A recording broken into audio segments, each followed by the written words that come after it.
Hello. Hi, Mike. Hello. Happy Sunday. Happy Sunday to you too. So we are here to talk about the finale, the wrap up of Metaverse. We were here yesterday. We talked about Lost. Today there were four. Well, there's four Disney panels. One hasn't happened yet, but we'll start talking about. We'll talk about the two first ones. I'll talk about Animaniacs, and Mike will talk about what we do in the shadows. So I don't know, Mike. Did you watch Animaniacs as a kid? Yeah, I liked Animaniacs quite a bit. I did not catch the panel this morning though. But yeah, so they're reviving it for Hulu, which I think is interesting because obviously this was ordered before Disney bought Hulu and before Warner Brothers had conceived HBO Max. So if this was kind of like how Disney's Netflix Marvel shows happened before Disney realized they should probably just do their own thing, I think that's the same boat.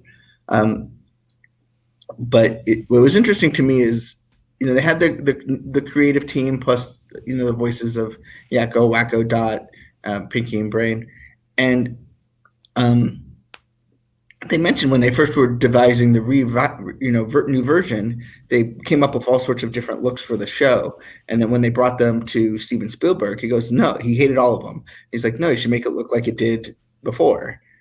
Don't. There's no need to change it." And so I guess I was just kind of surprised at how involved Steven Spielberg is. Yeah, that's surprising to me too because I always thought they slapped his name on those cartoons back then. I remember I had some magazine when I was a kid and it was like the cover was like Steven Spielberg and the little Tiny Toons were like crawling all over him or something. And Yeah. even then I thought, well, Steven Spielberg isn't making this cart like they just bought his name and put it on top there. So Um But they yeah, it surprises me to hear that he would have that kind of control. apparently he reads like every script, and like Wow, they said that like they've made major changes because of his feedback. that's And crazy to me. How does he have that time? well, and then they said that like I don't there was that I forget if it was an HBO Showtime documentary on Steven Spielberg. I don't know if you caught HBO. that. Yeah, I Yeah, watched that. and so I guess they talked about like according to them, I haven't seen it, that he says that every director should direct animation because it really like expands what you realize you can do. Because you're not in a live action box. And so yeah, they released a clip from the new show, and what they did was, and it features Steven Spielberg, and what it is they they have they pull up in a Warner Brothers like golf cart, and the woman's looking at a cell and says they haven't made these characters have been extinct for 20 since 1998, and then uh, a guy turns her head and they see the Animaniacs coming, and then Steven Spielberg with his cane talks about how they brought him back, and it's a complete like version of the "Welcome to Jurassic Park" moment from Jurassic Park, and you know, the part where they said we have a T Rex is and we're bringing back Pinky and the Brain. Say it again. Thinking about Pinky in the Brain. This is Animaniacs, and it was very cute, very Spielberg, and very on point with the original show. You know, I don't want to say meta is kind of an overused term, but you know, embraces its sort of animated slash Warner Brothers slash Self-referential. Yeah. history. So I'm really looking forward to it. I loved Animaniacs as a kid. I mean, Yeah. it was I mean, obviously, we're Disney side. I love the Disney shows, but Animaniacs was just fun. I mean, Yeah. the shows Disney was doing were not really comedies usually. I call them like action comedies, like Yeah. Ducktales or Rescue Rangers. They were funny, but they weren't like goofy and slapsticky. Um, Yeah, a few years ago at San Diego Comic-Con they did promotion for their Animaniacs live tour. They did like a whole panel, but the panel was just like them performing the songs and stuff. And I attended and shot video of it for a competing website. But I really enjoyed that, and they did all the the nations and stuff, right. all the famous songs from Animaniacs. So um, that was cool. But it's got a great voice cast. Rob Paulson and who else is in there? Maurice LaMarche as the Right. brain. Jess Harnell is Wacko, Yeah. and Jess McNally is Dot. But yeah, it's they talked about what the show meant to them, and they recorded together, and they said a story about like the first day they went back to record again. Maurice wore a pinky shirt, and Rob Paulson wore a brain shirt. Like, and they didn't coordinate that. They just knew, like, they just wanted to do it to kind of like show their solidarity with their partner, which is just kind of cool. That's funny. Yeah, I'll look forward to watching that for sure. That reboot. Yeah, it comes on Hulu November 20th. They said that they knew it was coming in November they knew it was coming in 2020, so they were trying to think of things that were they thought would be relevant to 2020. So I guess they did like a whole thing on the Olympics. When he goes like, I didn't know it was going to happen. But yeah, the best laid plans of mice and men. Huh? Hey, that's what you did that. But yeah, I'm really looking forward to it. I mean, seeing the clip made me feel better because these reboots sometimes are always. I shouldn't say always. Sometimes fail to capture the fun of the originals or the tone of it, and I'm glad that this one seems to be on brand with the way the show was before. Sweet. So what's up with what we do in the shadows? Yeah, they did a panel back at Virtual Comic-Con, I believe, Virtual San Diego Comic-Con in July. And this one was pretty much the same. But the weird thing was that most of the Metaverse panels were pre-recorded, and this one happened to be live, although it didn't really affect it that much because it's not like they took questions from the people in the chat or anything. It was just like a moderator, and I think she was from TV Guide or whatever, and she asked some good questions and some really dumb questions. My pet peeve question from these panels that usually comes from the moderator actually is like, what would your character do in this situation or whatever, when they ask like the actors to come up with things that their characters would do when that's not their jobs, like right.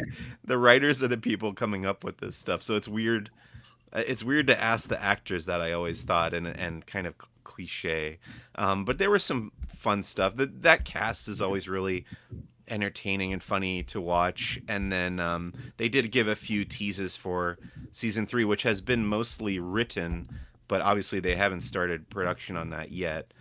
They said there's a whole episode where they go on a road trip. There's a episode about Colin Robinson's birthday, which should be pretty funny.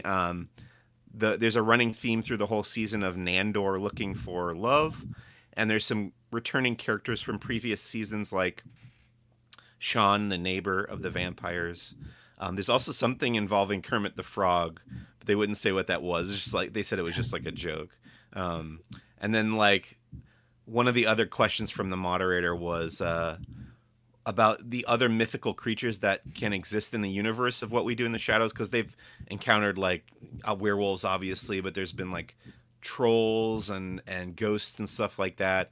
And they said Jermaine Clement, the co-creator, or the creator, I guess, of the series and co-creator of the movie, he's like vehemently against the idea of them ever doing leprechauns on the show. And he said, and Paul Sims, the executive producer, said it's like kind of arbitrary because they do have so many different mythological creatures on the show, so it seems weird that they wouldn't do leprechauns, but they'll never do leprechauns on the show. And then they were joking that they wanted to see Mr. Snuffleupagus from Sesame Street, and Matt Berry wanted Guillermo to find R2-D2 buried in the garden. I don't know. These were just like offhand comments that I made notes of. Oh, and the other fun thing that happened was briefly. Do you know the show, Benji? I watched the Comic-Con panel. That's the extent of my knowledge. Well, there's a newly introduced recurring character on the show in the season 2 that's a talking doll who has the personality, because she has the soul of one of the vampires from when that vampire was alive. Okay. It's convoluted, but it's a very funny like premise. And briefly, that doll like showed up in a window in the live chat. So that was a fun moment. But yeah, otherwise it was like half an hour long, and it's just an excuse to watch that cast like goof off and talk for a little while. So this was the second sort of virtual Comic-Con we've covered. We did San Diego or Comic-Con at home from the Yeah. San Diego Comic Con folks, and then we have Metaverse from Reed Pop, who puts on a lot of events throughout the year, including Star Wars Celebration when that happens. I feel like, I mean, obviously we knew it wasn't going to be the same not being there. I mean, that's just inherent, but that the announcements that I feel like could come during this just weren't there. And Yes. you know, like I think we talked earlier about how the publishing, the Star Wars publishing panel was a bit disappointing, and it's and some of the comic stuff seemed like it's an opportunity to talk about the future story, but because it's pre-recorded, they might not have wanted to do that. And you know, I yearn for something. Obviously, it's going to be a while before we can get back into a real Comic Con, but I yearn for something that's just more of a showcase of what's coming, as opposed to feeling like I'm in a cast Zoom call. Yeah. And I think part of that is probably the uncertainty of when like production can get back to normal, and then part of it is making big announcements in a panel like this. It just doesn't have the impact, both like in person, because when you see Natalie Portman hold up the Mjolnir or whatever in Hall H, there's this huge explosion of applause, and just like the energy from that room like reverberates through the internet and out to everybody following the news. But if it's coming out like in a Zoom chat the way we are doing right now, it's just a little whimper that could just dissipate and not. I don't know. and I wonder if it'd be better if these things were produced. Like, Yeah. it doesn't necessarily need to follow a Comic Con panel, but like almost more like a State of the Union, like maybe D23 style a little bit more, as opposed to bring out the cast and have them talk and you Right. kind of drop some knowledge in the middle of it. Yeah. I think like, now that production has started to resume, like I want to have that to look forward to. I want to look forward to WandaVision, Falcon the Winter Soldier, Black Widow, the stuff that's been pushed back for eternity. And I think there's something to be said as we're just kind of still locked in our homes. If we could find a way to celebrate the light at the end of the tunnel when we can go back to the movies, and Yeah.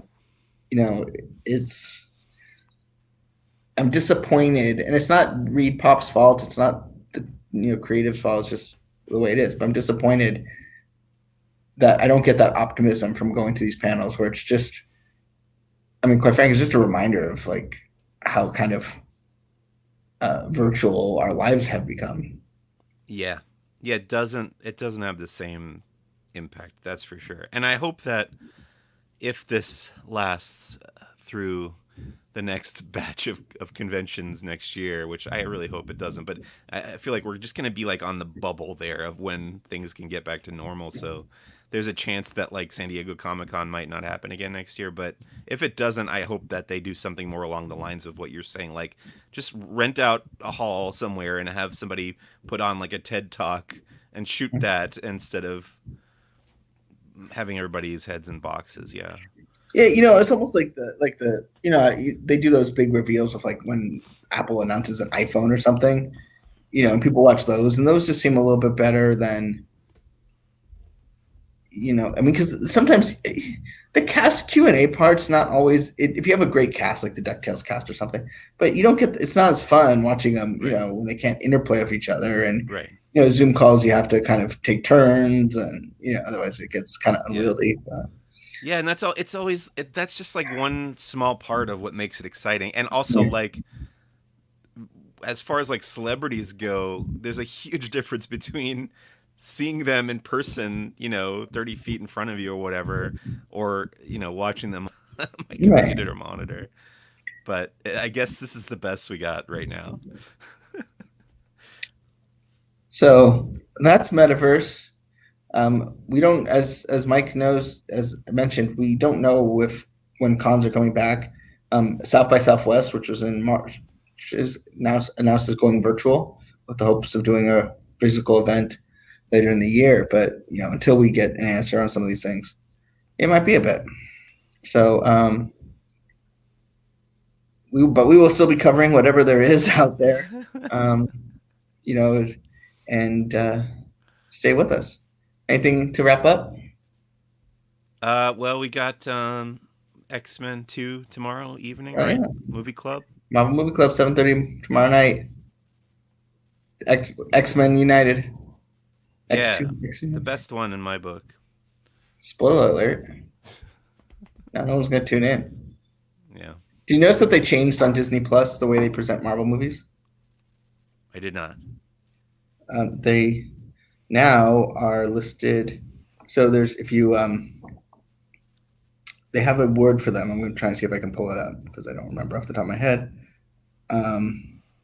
So they have Marvel. It's like they have Marvel Cinematic Universe, and then they break them out to phases, the cinematic universe in timeline order, and then what they call Marvel Legacy movies, which are things like X-Men, X2, Fantastic Four, Wolverine, and stuff like that. So non-MCU movies are now called Marvel Legacy movies. Interesting. That's their Star Wars Legends, I guess. Right. Yeah. So, especially when you see what's happening with like Spider-Man, I think the Marvel universe is expanding in ways that we probably won't fully appreciate until Doctor Strange comes out. Oh, right, because Benedict is going to be in Spider-Man 3, huh? Mm-hmm. And with Electro, it teases. Oh yeah, like a Multiverse. Spider-Verse kind of thing. That's I was watching Batman, the 1989 Batman on HBO the other day, and I was like thinking about Robert Wool, the actor who plays Arliss on HBO, Right. but he's the reporter Knox in Batman. And then I like looked up Robert Wool to see what he had done recently on IMDb, and he reprised the role of Knox, the reporter, on the Arrowverse Crisis on Infinite Earths special, which I had no idea. That's totally crazy to me, and that's super exciting that they're doing stuff like that. Yeah, I think that'd be really cool. I don't want to get too ahead of it because, you know, I want Marvel to reveal their plans in their Marvel way, but Right. it doesn't take a genius to cross the connect the dots here. I love the concept that all these superhero stories that are not like canon anymore Right. can still be like worked into this current universe. I think that's so great, and it makes sense from the perspective of the comics where they had all these alternate Right. Earths and stuff. So I think that's, and all those. I mean, beyond Marvel, all the rumors of like Michael Keaton coming back to be Batman and stuff, and that kind of has the same concept of what you're talking about with Electro and things. But yeah, it's pretty exciting. Okay. Well, thanks so much, Mike. You got a new episode of Who's the Boss next week. I'm looking forward to Well, listening to yeah, it. I mean, there will be one. I don't have a guest yet, but I want to talk to somebody about Star Wars Squadron, so I got to find somebody who's willing to come on the show who has played the game. But I'll look around when I have a moment. Sounds good. Well, enjoy the rest of your weekend, everybody. Bye. Bye.